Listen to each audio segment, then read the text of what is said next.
Welcome to Movie Recaps with Brian. Subscribe below for daily recaps.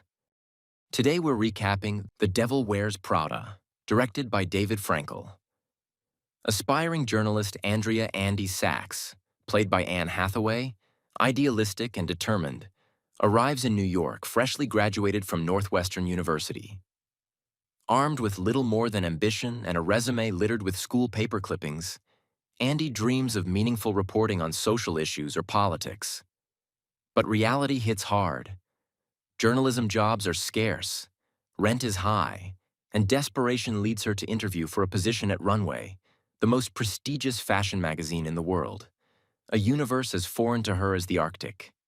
Though she mocks the world of couture and clutches her lumpy cerulean sweater like a security blanket, Andy is offered the role of junior assistant to Miranda Priestly, played by Meryl Streep, the infamously icy editor-in-chief whose whisper can shatter careers. The job is a golden ticket in disguise.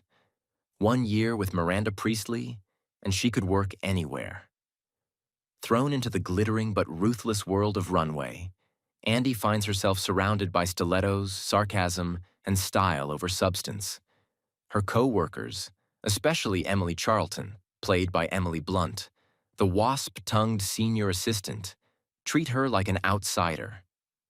Andy fumbles her way through impossible errands, fetching obscure coffees before sunrise, locating unreleased Harry Potter manuscripts for Miranda's twins, and fielding Miranda's cryptic last-minute demands. After a humiliating moment when she fails to secure a flight for Miranda during a hurricane, Andy considers quitting.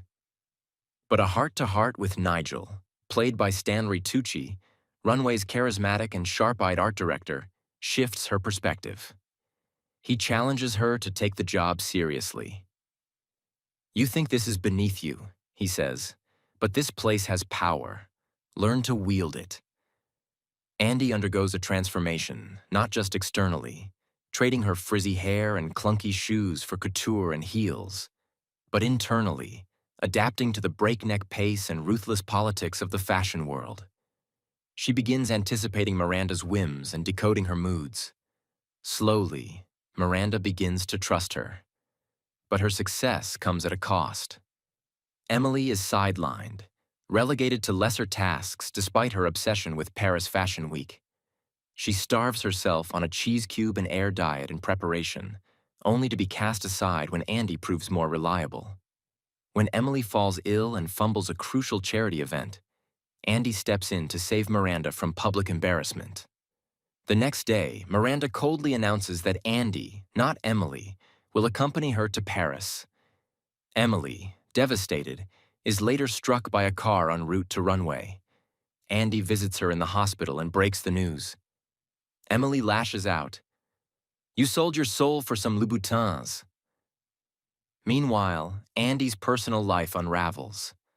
Her chef boyfriend Nate, played by Adrien Grenier, is increasingly alienated by her late nights, broken promises, and superficial new world. He accuses her of becoming everything she once despised. They break up the night before she leaves for Paris. In Paris, Andy marvels at the dazzling world of high fashion, rubbing elbows with designers, models, and socialites. But beneath the glamour, cracks begin to show. Miranda, reeling from her impending divorce, is colder than ever, clinging to control. Andy has a fling with Christian Thompson, played by Simon Baker, a smooth, ambitious writer who dangles promises of a real journalism job if she plays her cards right. Christian also informs her of a coup brewing at Runway. Miranda is to be replaced by Jacqueline Follet, her French counterpart.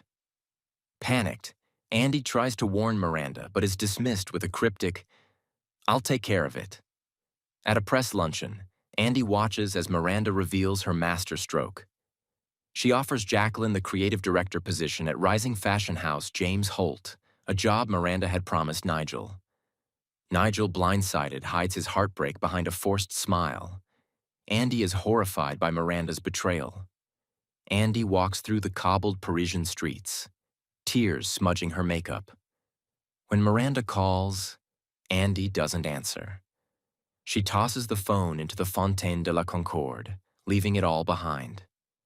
Back in New York, Andy begins to rebuild. She reconnects with Nate, now a sous chef in Boston. They share coffee and memories, but their paths have diverged. They part with a promise to remain friends. Andy interviews for a position at a respected New York newspaper. The editor tells her that Miranda said she was the biggest disappointment she ever had, which, to him, meant Andy must be worth hiring. In a final gesture of healing, Andy donates her designer wardrobe to Emily, who grudgingly accepts. One afternoon, as Andy walks past the Runway building, she sees Miranda exit and waves. Miranda doesn't return the gesture, but as she slides into the back seat of her town car, a subtle, private smile creeps onto her lips. Andy, now clear-eyed and grounded, walks on. She's no longer the girl in the shapeless sweater, nor the hardened assistant in stilettos. She is simply herself, wiser, tougher, and finally on her own path. Thanks for watching. Like and subscribe below to watch more movie recaps with Brian. Comment below which movie you'd like to see recapped next.